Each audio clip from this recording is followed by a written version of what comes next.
I'm Anthony Dunkley, a former UK detective, now international advisor investigating human trafficking and people smuggling. I spent years travelling the world, from conflict zones to corporate boardrooms, meeting the people on the front line of modern slavery. But now, the story comes home. I'm coming back to the UK. Because modern slavery isn't just happening out there, it's happening here, in our communities, our workplaces, and our everyday lives. Away from the headlines and policy debates, these are the moments that matter most. Real people, real work, real conversations. And the moments that keep them human. The small victories, the shared humour, and the strength to show up again tomorrow. This is the Let's Talk Modern Slavery podcast with me, Anthony Dunkley. Subscribe now and be a part of the conversation. Coming up in this week's episode of Let's Talk Modern Slavery. Teach international space law at the University of Amsterdam. So asteroids in space are very rich in minerals. So many companies at the moment are rushing to get there first so that they can start mining them because we're talking billions of dollars. So with time, it will get commercialized. It will become some massive operations operated fully by robots, or will there be humans? And we don't know that yet. And I think if there's going to be humans, there's going to be exploitation.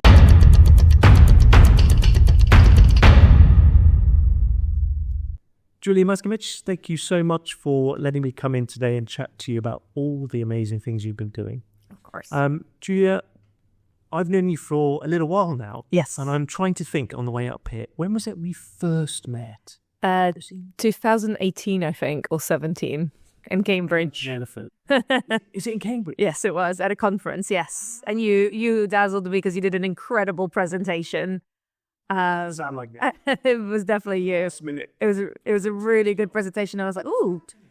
It was there was a conference in Cambridge, and you were talking about some of the police work you had done, but also I think the use of technology. And I just remember thinking you really knew your stuff. So I was like, I'm going to keep in touch with that guy. You know, you can pretend to know your stuff. That's great. We'll preparate it. Indeed. And that was the first time. Yes. And so now I see probably how this is really sort of, a friendship and a sort of extended work have kept us going as well with the technology aspect. That's right. Because you do some pretty amazing things around the human trafficking space, and which cuts into lots of different topics, very, very wide range of knowledge on this. You're a doctor, research author, Thank you. Fellow podcaster as well. So many things. So what I always like to do is say to the person I interview, introduce yourself. Okay. It's always important to say, actually, what do I do? That's true. Together, yeah. And I do think about it. What do I do? And indeed, I do a lot.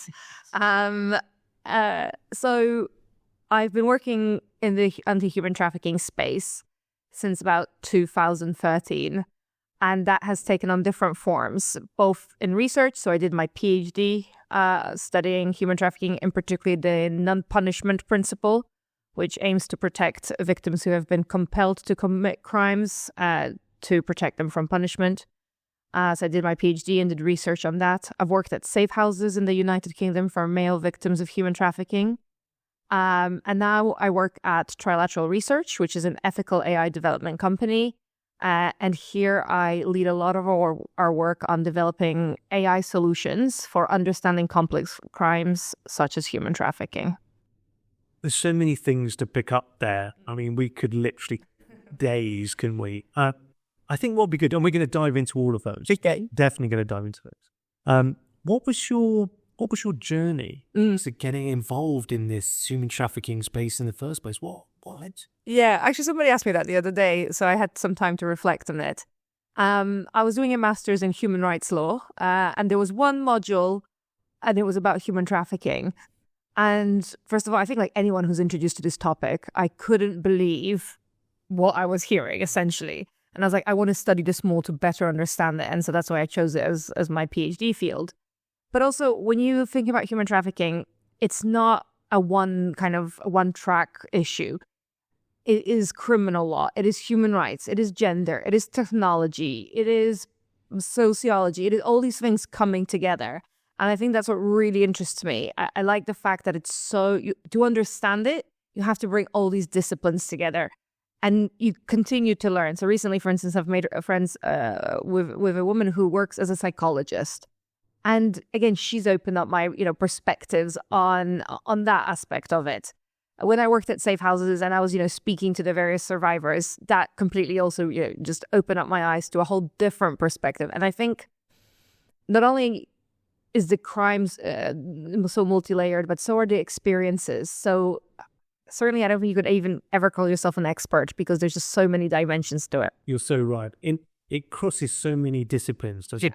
You could probably walk down the street and stop anyone. Yeah. And they would tell you what they did for a living. Yeah. And you could probably somehow link it to modern slavery, human trafficking, because it crosses so many things, doesn't it? So you were learning about this. You had the module, you looked at it and went, oh my goodness, this is something that's absolutely in need of something that's touched you. You're going to stick with it. You're going to really dive into this stuff and kind of gone from there. So what was the first introduction into dealing with victims, may I ask? Because you touched on that, and that's something I wasn't aware of. With as well. So I'm going to go straight to that. Yeah. So when I was doing my PhD, because it was a legal PhD, so there was a lot of book and a lot of theory, right? And I feel like there's only so much you can read without really speaking to the people who are directly impacted. And I was living in Manchester at the time, and there are safe houses there. And so at first I volunteered, and then it turned into a job. I'm Polish, and at that time the UK had a very high population of victims from Poland. So it really helped that because I spoke the language, I understood the culture, that Therefore, I could work directly with the various survivors. And it was really interesting because it was a male household. And I think, again, with so many people that don't work in this space, they always went, wait, what? Men? And still now they get surprised. Exactly. So that was that's probably where I learned the most. I have learned, no books, no interviews that I did with experts gave me the same depth of understanding than listening and just spending time with the various people. Yeah, exactly. And then from that time in there, I'm trying to the pathway. Studying, the law aspect, the practical aspect of being in shelters and speaking to people. Yeah. The post. How they are after exactly from the support recovery. And then how's it come to sort of being involved, obviously with trilateral, but the technology aspect. So just as I was finishing my PhD, Trilateral got awarded a project from the European Commission. It was called Trace Trafficking as a Criminal Enterprise, to try and understand the traffickers' side of the story. How did they get into it? Why are they doing human trafficking? What is their business model? And we actually interviewed over 200 traffickers in prisons across Europe. And one of the things we were asking them about, and bear in mind, this was like 2016, so nobody really was talking about technology and human trafficking. It's quite a common topic now, but back then it really wasn't. And so we were asking them, what tech were you using to conduct your trafficking business? And back then it was basic answers: email, internet. I mean, even Facebook wasn't that widely used. And I remember we were writing a report, and it was so hard to find any almost evidence on it. Now, of course, it is abundant with AI. Traffickers are doing all sorts. So that was my kind of first introduction to tech and trafficking. But of course, as the technology developed at an incredible speed, and of course, traffickers are going to be using it to their benefit. It lowers their costs like anybody, so why wouldn't they? And so I kind of stuck with that topic.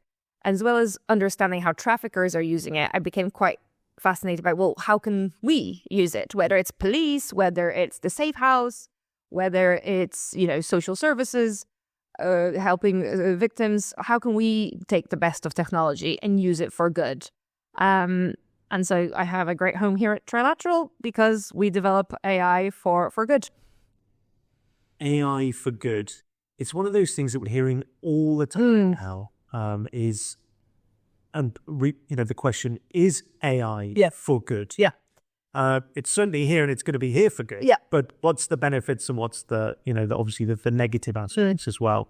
What are we seeing now? I obviously with the cops that I work with and other things, we're seeing it in practice in certain ways. It's being used more often than not and those kind of things. What are you seeing from your aspect? How technology or how trafficking is technologically enabled?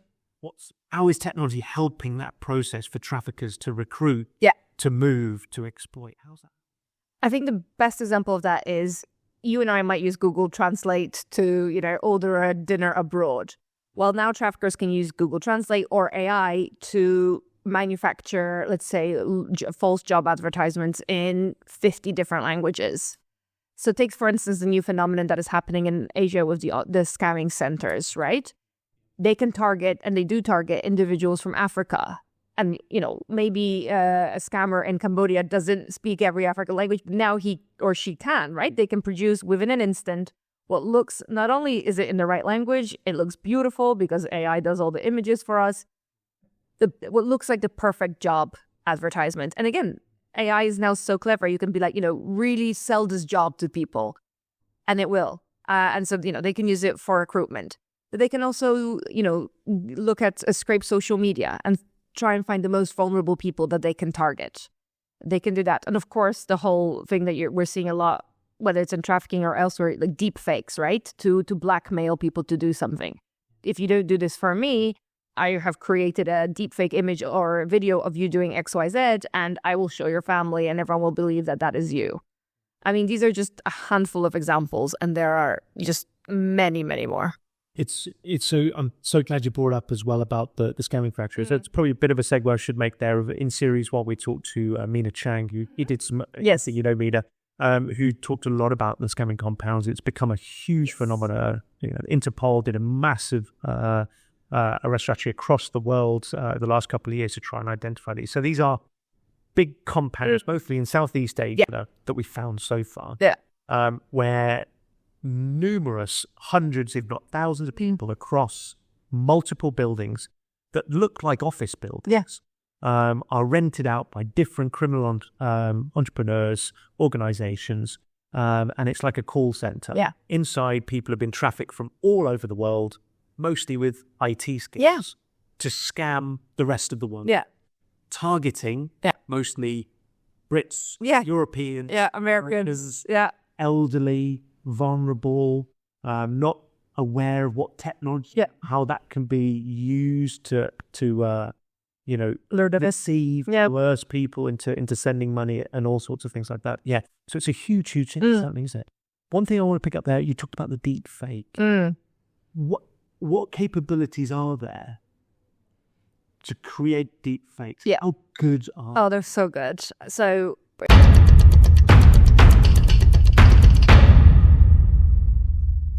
human rights violations don't just live in headlines. 9 men were trafficked from the Czech Republic and forced to work at a UK McDonald's restaurant by a criminal gang.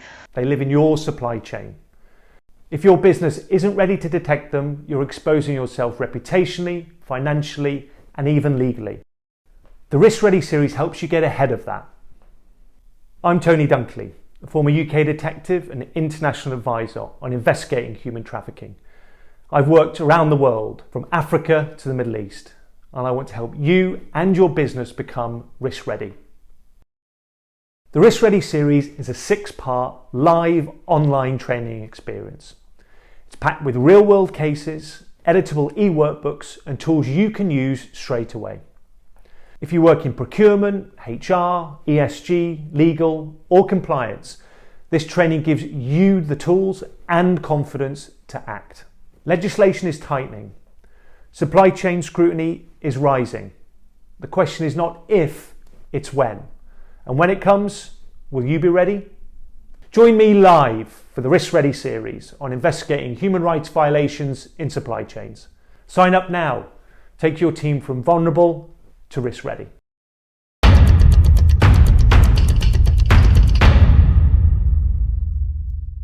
if we particularly look at child sexual abuse material, that's another, I think even today The Guardian actually did an article on it. Internet Watch Foundation has written a wonderful report about it. Definitely recommend it to your listeners. But essentially, like if you were to open ChatGPT now and write in, generate me an image of a child and then give some commands, it will say no because it's made to say no. There are safeguards. But all the kind of models that ChatGPT or maybe not that one, but others work on are open source. So a trafficker can take that and essentially take out that safeguarding bit and then make their own model that will make those images. Exactly. And you might think, well, how would a trafficker who isn't a coder know how to tweak it? Well, they can go on any kind of online forum and speak to others who will give them essentially like a YouTube tutorial and be like, do this. And that is exactly what's happening. And I saw some images from about 3 years ago, and you could tell, right? Maybe there was 6 fingers, maybe the earlobe was a bit weird, the eyes were just weird.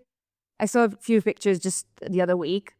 Like absolutely no way I could tell just by looking at it. Yeah.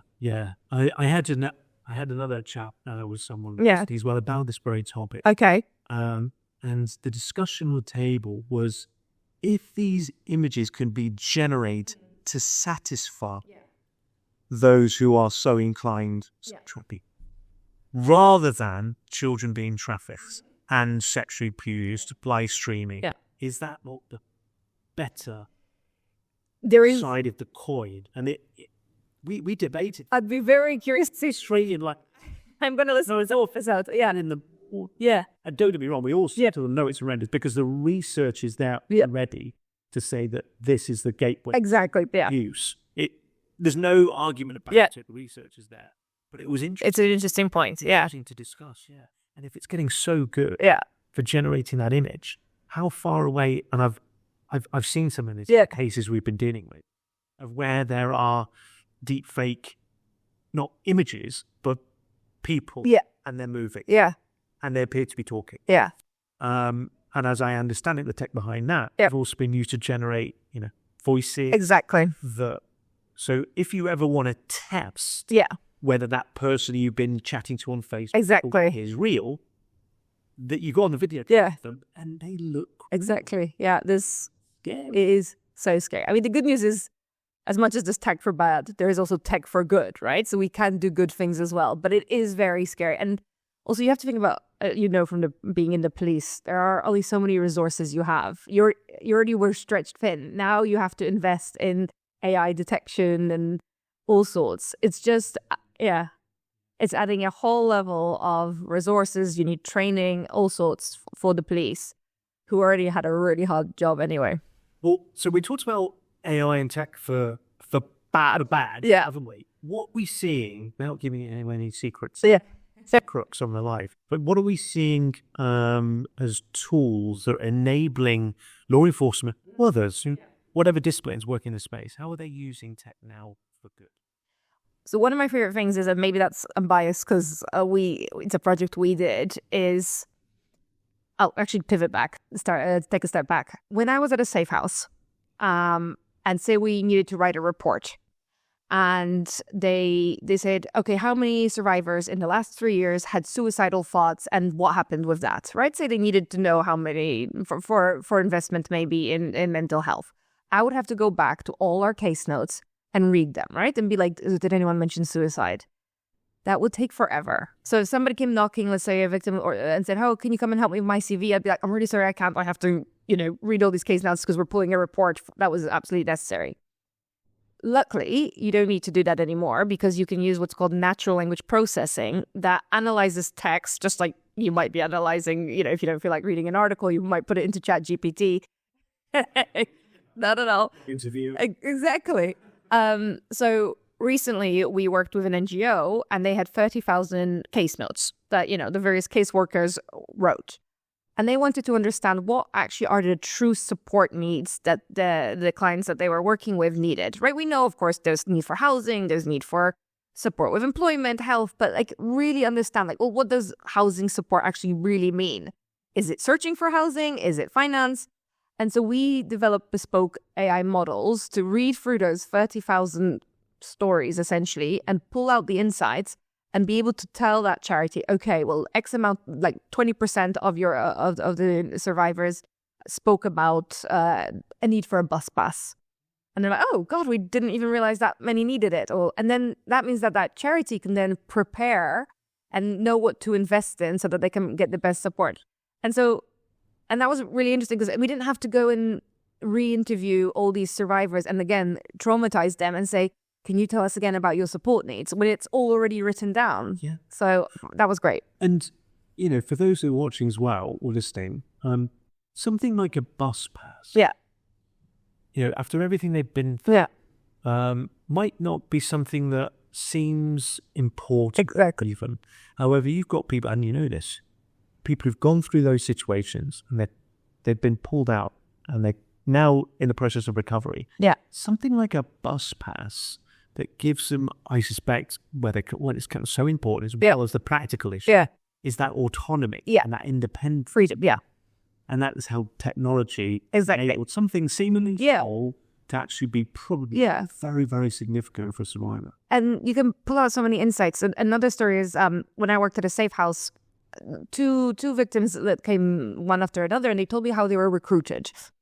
And it resonated with me because they were recruited in Poland in a place that I kind of knew, right? So I was able to pick up on it. And then over a water cooler, I spoke to another Polish colleague and said, oh, did you know like two other guys in the house were recruited at this place? And she's like, oh, that's interesting.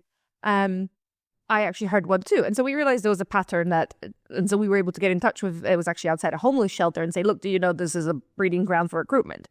It only happened because I was Polish, so those names just stuck with me. There was another Polish person who also had that. But now AI can read all those 30,000 or 50,000 or 100,000 stories and say, by the way, 20% of your, the people you're helping are being recruited at this soup kitchen, or 21% are using this particular airline, right? And so it's giving you insights. And again, we wouldn't have done that because what human would sit down and find all these patterns in 30,000 stories? Could you? And the Americans have been, workforce have been using this for years, really. They've been doing, predictive crime locations based on historically where, and they were seeing, I'm making this figure up, a 5 to 10% kind of, which is very, very significant reduction in crime. Yeah. Obviously, there's those issues of bias. Yes, of course. Built into that, and it's got to be able to identify new trends that are maybe irrespective of in the past. Certainly. But that's how the technology can be used for good. It can. So if I may, you do have to also build it with that kind of that mindset that you're doing something for good, and therefore it's like it takes a village, right? You can't just have tech people developing tech. You need like a subject matter expert like myself so I actually trained the models, almost like teaching a child to recognize various nuances. You need the ethicist to be able to say, okay, this is where bias might creep in. Let's make sure we watch out for that. You need the privacy and data protection lawyer to say, yes, we can use that data because the consent sheet said X, Y, Z. So for anyone listening that's thinking, I'll just use an off-the-shelf model, with something as sensitive and nuanced as human trafficking, it probably makes more sense at the moment, at least, to build your own and build it ethically. Very much. And this again touches on something that I've been reasonably recently doing as well in terms of airport security. When identifying potential victims pre-trafficking. Yeah. So they're on the approach up to the check-in desk and so on. And what are those intervention opportunities for people then who are trained at picking up? And talking more and more about tech. And, when you're looking at things like casinos and other things and the facial recognition technology they use now to predict anonymous behavior. Yeah. So suspicious behavior picked up through facial recognition technology, the twitch, the dilation, and all of these combined, based on models before, can predict that not necessarily someone at an airport test, not necessarily someone who's going to be trafficked, but someone who is there and probably has some, anonymous intentions about why they are there. Yeah. But that's difficult again because they're just really nervous and anxious. Of course, or they're tired, or but they're cheating on their husband. Wife, they're about to fly out, see their lover. It's in all these things, part of the discussion. But you mentioned the casinos, and like obviously that's the private sector. Like, so the technology is there, but I don't know what you find. But I get very frustrated that the tech is sometimes there, but it's not being used because, of course, funding and whatnot. But and you're thinking, oh my gosh. Use the tech, use it responsibly, but use it. Yeah, because it is there. Yeah. Yeah, absolutely. So when we're looking at AI, we talked about the good, the bad, and how private sector is really using it. It obviously frustrates you because they're harnessing this great ability to do things, and then unfortunately the not-for-profit, the NGO sector, the governmental sectors not having those opportunities because they have all the funds, especially with Trump recently and the Trump stop order, and NGOs really in a bit of a place at the moment financially. How could NGOs, non-profits, utilize AI in what they're doing? Be it rescuing victims, managing centres, whatever it might be. So again, AI is about effectiveness, efficiency, being able to produce a lot quickly. So say you are an NGO, you want to raise awareness around Easter about fair trade chocolate, right? You can design an entire campaign, awareness raising campaign using AI. Everything from the strategy, who you're going to target, to what the poster looks like, to where you should hang those posters. You can even create podcasts, sorry to say. Yeah, I'm out of a job again. So for tasks like that, for even just administrative tasks, right? Like translating a report from English into French to make sure that your French audience can read your findings. Again, you can use AI. There are hundreds of examples. The thing is, knowing about them, because not everyone keeps up with the latest tools, right? Nowadays, people think AI, ChatGPT, but there's so many others that you could be using. So it's knowing what's out there and actually just developing this strategy. I speak to a lot of staff at NGOs, and I say, how are you using AI?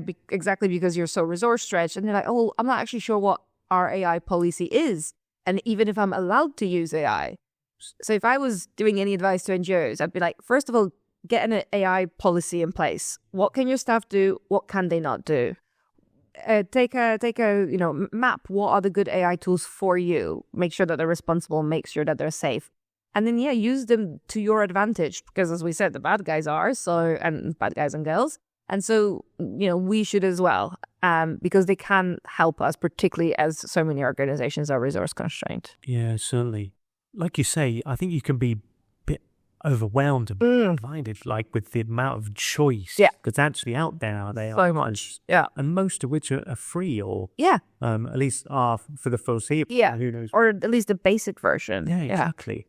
But they're designed to make life easy. Yeah.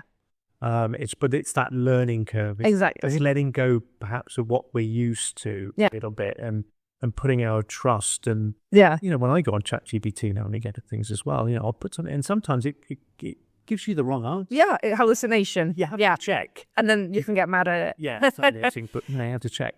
And I remember we were talking as well about technology, NGO being good for bad, those kind of things. But if we just bring it back to just the trafficking side of things at the minute, I'm aware that you have also, and still do, work on the trafficking within conflict. Yes, that's right. And particularly, I know you're still involved with the at least British military and training. Yeah.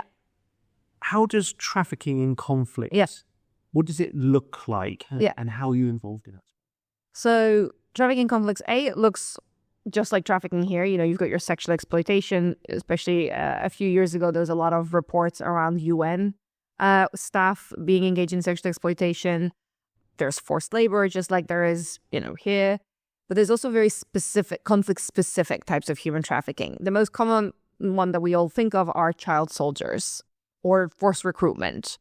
But there are others. What happened during ISIS, they had slave markets and literally, would sell women for profit so that they could fund their various military operations, or or give them as brides as a reward system to retain fighters.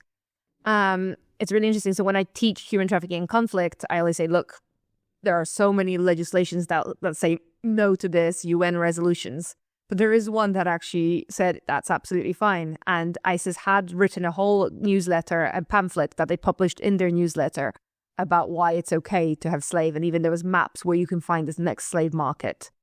So I think that's another example. The child soldiers is really interesting because it has so many different dimensions, including gender, like what are girl soldiers used for versus what are boy soldiers used for. That I think that's quite interesting. There's also trafficking for ransom that you also find quite a lot in conflict. And because conflict is essentially makes so many individuals vulnerable, displaced, it's the perfect breeding ground for exploitation. It was really incredible, actually, that when the Ukraine, where the war broke out, all the NGOs, overnight were already publishing pamphlets. Some were using AI, and they were putting them on the borders in my home country of Poland, so that when people were crossing those borders, they were given those leaflets and being told of the dangers and the risks of labor exploitation.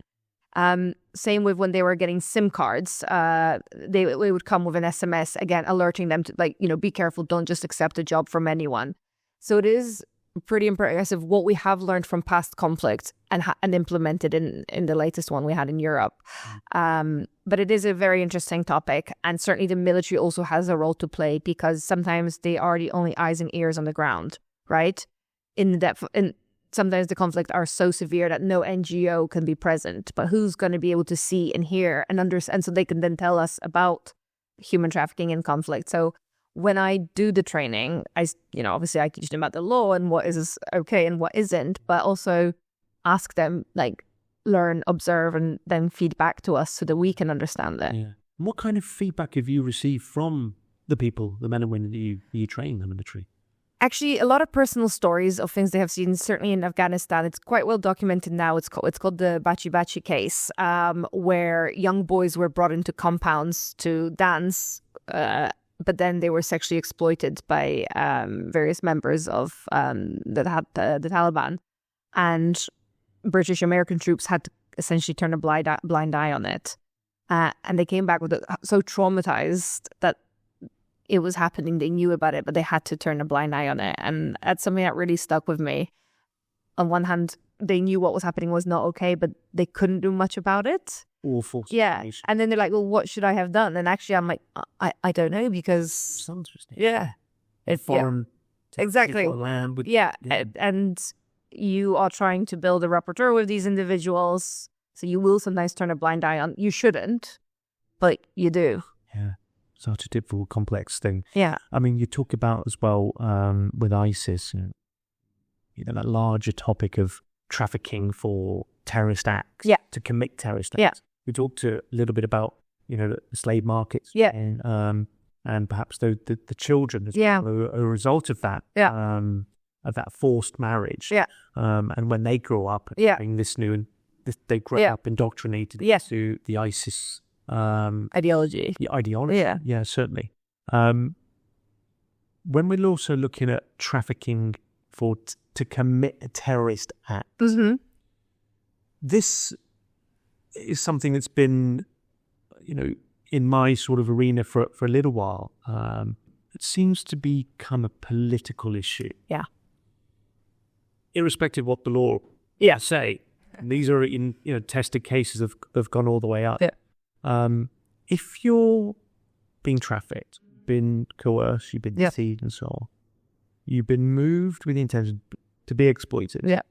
So if you've got someone who's done that, they've been coerced and deceived, they've gone and then they've committed these acts through the law, they are a victim and should not be criminalised. Yeah. As far as the international law is concerned, the Palermo Protocol, of which most the EU and others derive are national law.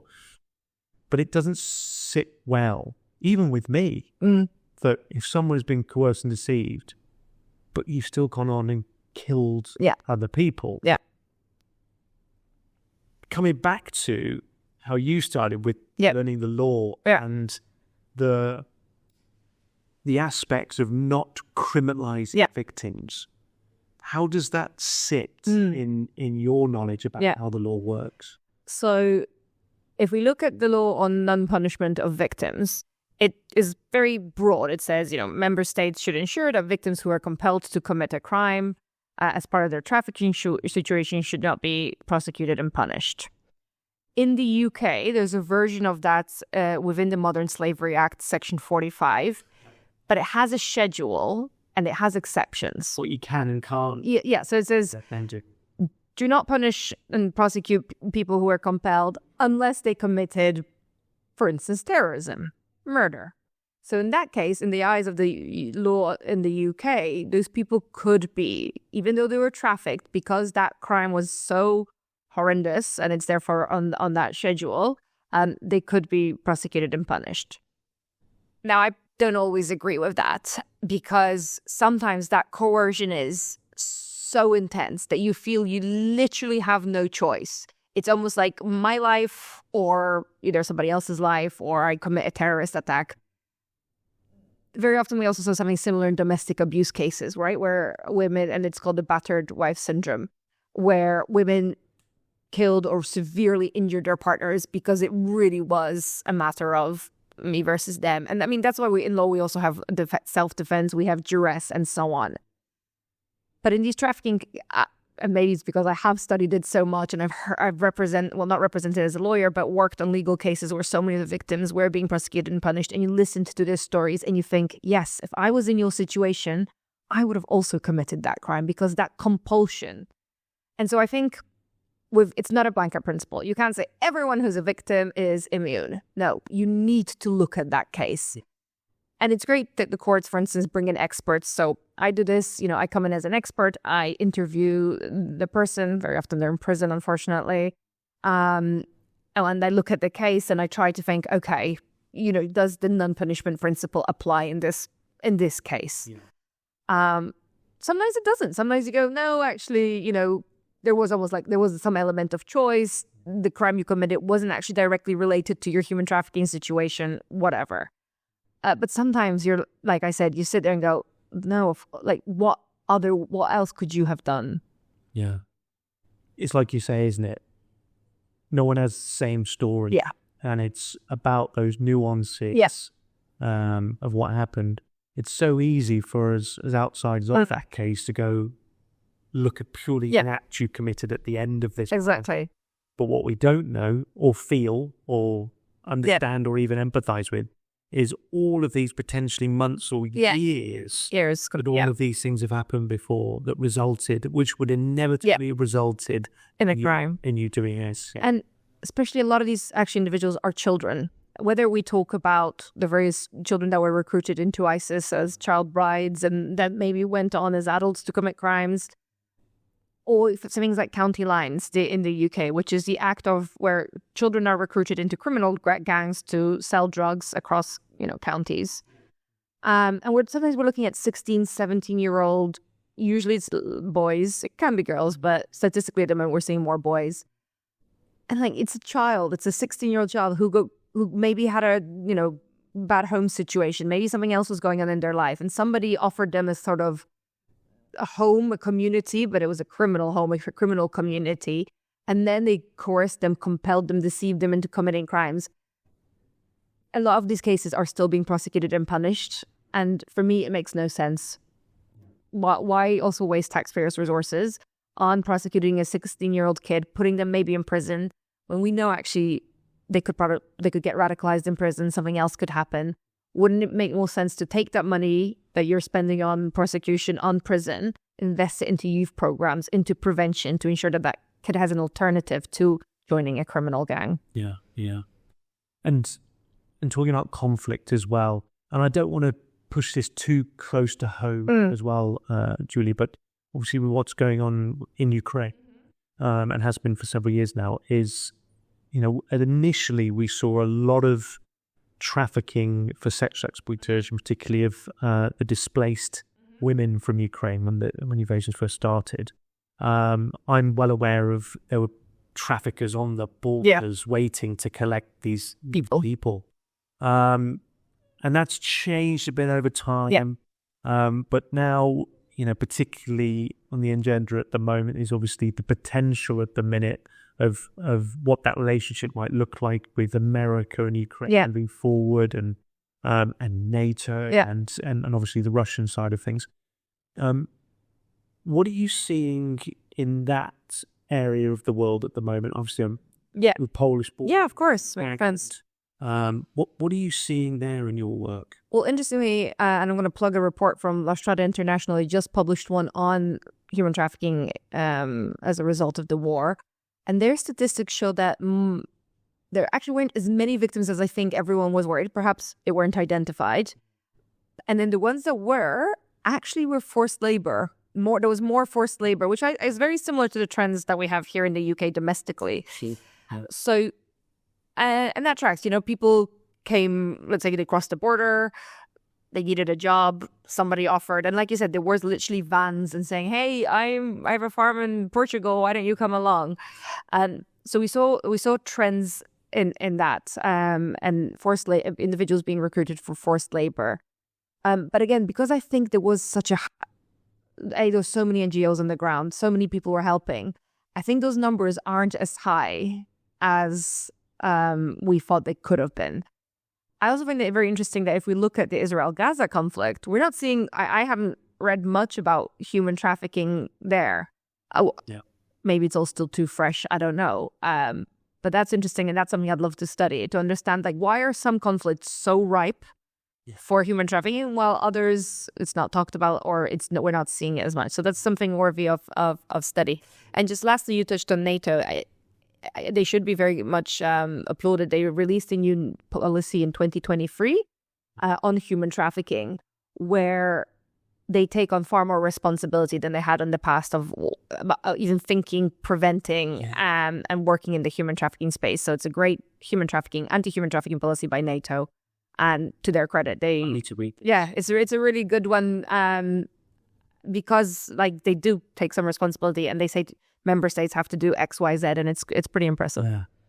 At the end of the day, like you're saying about conflict, it exasperates vulnerability, doesn't it? So if we have organizations that are their member states of those, at least attest to have a level of understanding and take responsibility about the nature of conflict and how that will impact that community, that country, and inevitably make them more prone to trafficking. So they should be. Exactly. They should be looking at it, which is great. I was watching the Chinese delegation launch into space today. Oh, yeah. Up to their space station. That's right. And we talk a lot about human trafficking on Earth. Yeah. You see my segue? Yes, I do. I did there? Yes, very clever. Because you have a second hobby. Particular, unique aspect that you look at as well. Yeah. Which is, how would trafficking look like in space or colonization? Yeah. Tell me all about this. So in my second life, I teach international space law at the University of Amsterdam. Oh, she does. Right. So many hours in the day. One needs to fill them. And I always loved space, sci-fi, and I liked law, so it felt like a natural thing to do. But people always said well, how are the two connected? And I thought, well, how are the two connected? And one of the things that I teach and is very much studied is mining. So asteroids in space are very rich in minerals, and so many companies at the moment are rushing to get there first so that they can start mining them, because we're talking billions of dollars. All the kind of materials we need for our phones, energy sources. For instance, on the moon, you have helium-3, which is an incredible energy source. It would solve out a lot of problems on Earth if we could finally mine and bring back the energy and bring back the stuff back to Earth.